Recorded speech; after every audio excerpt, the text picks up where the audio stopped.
Байцгаана уу та бүхэнд энэ өдрийн мэндийг хүргэе.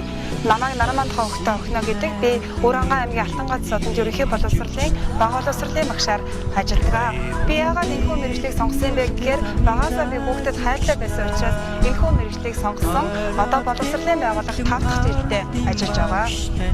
2008-аас 2009 оны хичээлийн жилээс эхлэн ерөнхий боловсролын 12 жилийн тогтолцоонд шилжснээр ерөнхий боловсролын сургуульд эзэмших мэдлийн суурь болох ихэнх хувийг нь зөвхөн бага ангид эзэмшүүлэх болсон нь бага ангийн багш нарын үүрэг хариуцлага улам бүр нэмэгдсэн билээ.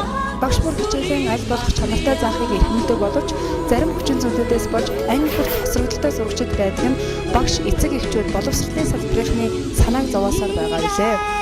Хүүхэд төдийгүй бидэнд албан шалгалтаар сонирхоогүй зүйлийг заахад төдий чинээ амжилт гардаггүй.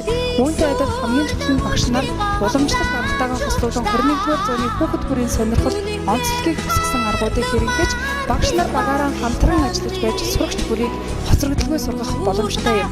Ийм учраас манай сургуулийн багш нар хичээлдээ картын арга болон тоглоомын аргуудыг хослуулан хэрэглэдэг.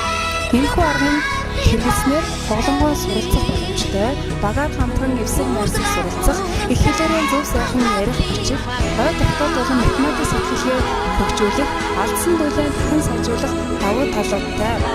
Бяцхан шавнаар минь бие чадна гэсэн өөртөө итгэлтэй болсноор сурагчийн хүсэлтэй болж бүх талаараа хөгжих боломжтой юм. Би оюутан байх хугацаанаас эхлэн 6 жилийн турш энэхүү аргыг туршиж, сайжруулж, хичээл бүртээ хэрэглэн хар хангаа өөр хангаа охин аймгийн 100 гаруй багш нарт төвийн нөхцөлд хийж иргэний боловсрол Монгол хэл математик шүтлэг хурлын технологи хүн орчин англи хэлний хичээл хэрэглэх 200 гаруй нийт төрлийн картын санхаа болсон. Англи хэмжээнд 3 удаа хүн шинжилгээний өгүүлэл бичиж бэлтгэсэн. Хүүхэд цаанаас хайр гэж сурах хүсэл баталдаг. Deixa eu atrás, não custa te